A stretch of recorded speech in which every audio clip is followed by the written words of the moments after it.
Los actos jurídicos. Conceptualicemos entonces, porque para efectos de nuestra materia, dentro del sistema contractual, nos importa más lo relacionado con los actos jurídicos. Se definen como aquellos acontecimientos provenientes de la voluntad humana que producen consecuencias jurídicas, tal y como hemos analizado pues con anterioridad, por lo que no habrá mucho que desarrollar sobre esta definición. Ahora bien, los actos jurídicos son de tres tipos. Son aquellos que crean obligaciones, aquellos que modifican obligaciones y aquellos que extinguen obligaciones. Y ojo, cuando hablamos de obligaciones, también estamos hablando de derechos. Sin embargo, la materia simple y sencillamente hace alusión a las obligaciones. De hecho, así se conoce como derecho de obligaciones, porque sobre todo se mira desde la perspectiva de la persona que está obligada a la realización de algo. Entonces, bajo ese sentido, hablábamos de los actos jurídicos como manifestaciones de la voluntad o actos provenientes de la voluntad que producían efectos jurídicos. ¿Y cuáles son estos efectos? Crear obligaciones, modificar obligaciones o extinguir. ¿Cuál es la definición de obligaciones? Obligación se conoce como el vínculo jurídico establecido entre dos o más personas por virtud del cual una de ellas, llamada deudor, se encuentra en la necesidad de realizar en provecho de otra, llamada acreedor, una prestación de dar, hacer o no hacer. ¿Qué es lo relevante de esta definición? Bueno, que existe un vínculo jurídico, porque hablamos de un vínculo de trascendencia jurídica entre dos o más personas. Hablamos de dos o más personas, perdón. ¿Por qué? Porque para el derecho no le importa la relación individual que uno tenga con uno, o eso será bueno para la psicología, para la psiquiatría, pero no para el derecho. Para el derecho tiene que haber dos o más personas, porque somos una ciencia social, algo relacionado con la sociedad, con cómo interactuamos con los demás seres humanos, con la exteriorización. Lo que pasa por mí, como una sola persona, no tiene mayor relevancia, sino que ya cuando empieza a surtir efectos hacia el exterior o hacia los demás. Ok, entonces es un vínculo jurídico, dos o más personas. Una de estas se llama deudor y otra de estas se llama acreedor. Deudor es el que debe y acreedor a quién le deben.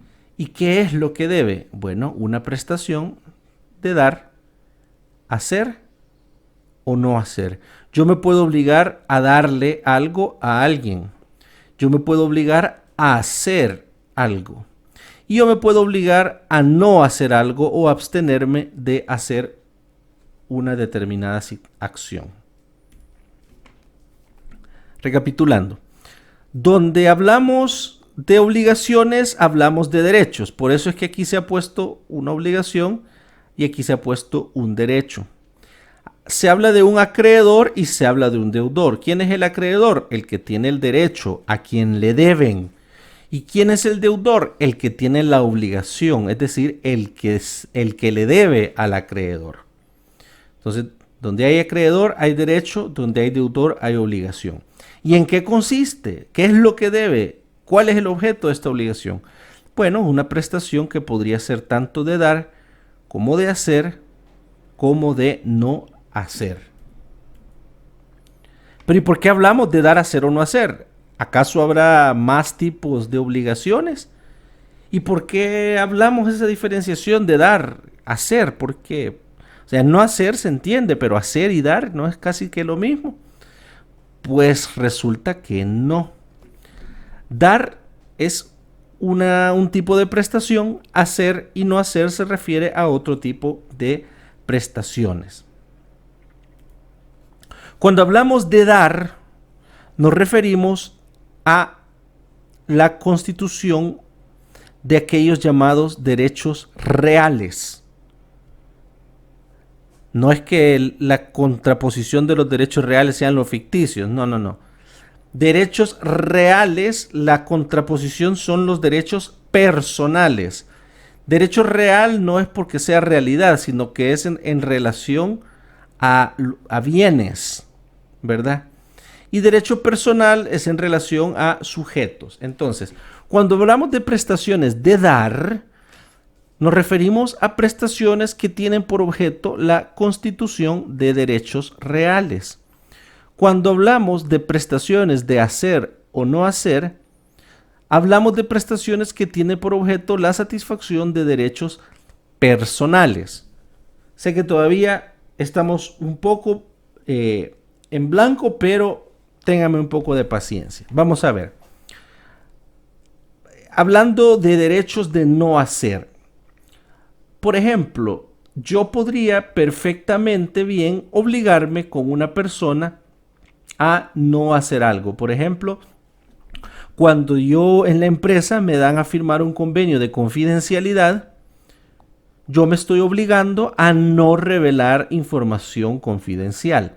Eso es un clásico ejemplo de obligación de no hacer.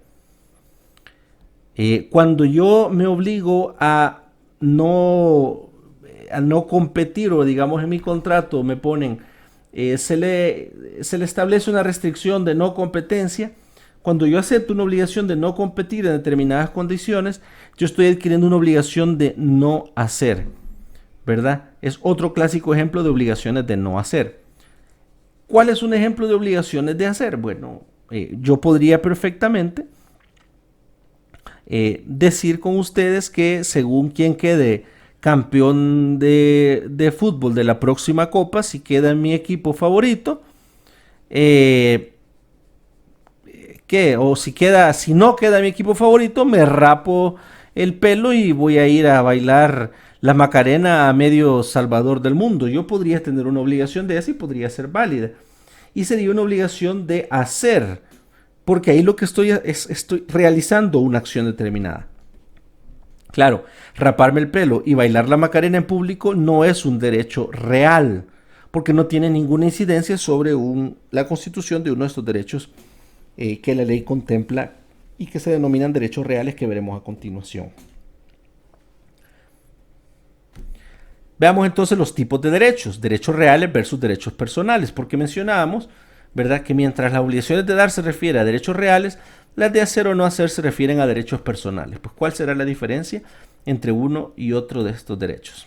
Bueno, nuevamente, como en cualquier relación jurídica, hay un acreedor, hay un deudor. El acreedor tiene un derecho, el deudor tiene una obligación. Hablemos de los derechos personales. En materia de derechos personales, tanto acreedor como deudor van a ser personas determinadas, personas puntualmente identificadas. Yo sé quién va a ser mi acreedor y mi acreedor sabe quién va a ser su deudor. Todos sabemos a quién le debemos la respectiva prestación para la realización de este derecho.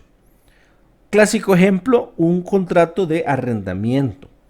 Cuando yo estoy en un contrato, yo le debo esta obligación a esta persona. Yo no le puedo ir a pagar el arrendamiento a otra persona. De la misma manera, el que me da permiso, el arrendante me da permiso a mí de vivir en el inmueble. No le está dando permiso a otra persona. Entonces, si nos hacemos esa pregunta bueno, vamos a ver esta relación jurídica. ¿Existe acreedor y existe deudor? Sí, por supuesto, casi que en todas las relaciones jurídicas así es. Ok, perfecto. ¿Y este acreedor es determinado? Bueno, sí, porque yo sé a quién le debo. ¿Y este deudor es determinado? Claro, porque yo también sé a quién exigirle o quién es el que debe. Entonces, al estar ante una situación donde el acreedor y el deudor son determinados, estaremos en presencia de un llamado derecho personal. Aquí está nuevamente con el arrendamiento que mencionábamos. A ver, en el contrato de arrendamiento, el arrendador o arrendante es el dueño del inmueble o a veces el poseedor, es el que tiene el control del inmueble. Y el arrendatario o a veces inquilino es el que vive ahí. Entonces, ¿cuáles son las obligaciones y derechos? Bueno, el arrendador tiene la obligación de entregar el objeto arrendado. O sea, si yo firmo un arrendamiento, yo evidentemente me obligo como titular del inmueble a entregarle el inmueble a la otra persona, porque si no, ¿por qué me va a pagar? Entonces la primera gran obligación es entregar. La segunda gran obligación es respetar el plazo. Sí, es cierto, yo soy el dueño del inmueble y normalmente yo tendría derecho de entrar en él y tomar posesión de él cuando yo quiera. Normalmente. ¿Por qué? Porque en el caso de un arrendamiento ese derecho a mí me desaparece. Porque ahora es otra persona que está pagando por ese derecho, que es el arrendatario, que es el inquilino. Entonces, si era mi casa, yo, como lo arrendé, perdí el derecho de vivir, de entrar y salir a la hora que quiero. Porque ese derecho ahora lo tiene la persona llamada arrendataria. Y ese derecho yo estoy obligado como arrendador a respetarlo por lo menos durante el plazo de vigencia del contrato. Es decir, no lo podría sacar a esta persona ni podría restringirle ese derecho. Hacer las reparaciones estructurales, bueno, eso también es una obligación del dueño, digamos, el tema, no sé, un tema de goteras demasiado severo, un tema de una pared estructural, eso es una de las obligaciones que tienen los arrendantes. Ahora bien, el arrendatario, pues su primera obligación consiste en pagar el arrendamiento, tiene que pagar. Porque él vive ahí porque está pagando un canon de arrendamiento. Entonces, si no lo paga, falta su obligación, va a perder el derecho de ocupar el respectivo inmueble. Otra obligación que tiene es devolver el inmueble al finalizar el plazo. O sea, se acaba el arrendamiento, hay que entregarlo de regreso y hay que darlo en la misma buena condición que se recibió, sin tomar en cuenta el detrimento que pudo haber causado el tiempo y el uso normal de un inmueble. También el inquilino o el arrendatario está obligado a las reparaciones leves. Se arruinó un foco, se arruinó un chorro, se rayó un poquito la pared, hay que pintar la casa todos los años. Todas esas cositas en realidad tienen que ser arregladas por el arrendatario y no pueden perjudicar de manera alguna o estarse molestando al titular por cada pequeña cosita. Al titular se le molesta cuando ya la cosa es trascendente. Ok, dentro de todo ese contexto, yo como arrendador estoy obligado a entregar el objeto arrendado a cualquiera, ¿sí o no? En efecto, no. Estoy obligado a entregárselo solo a una persona, a la persona que tiene la calidad de arrendatario.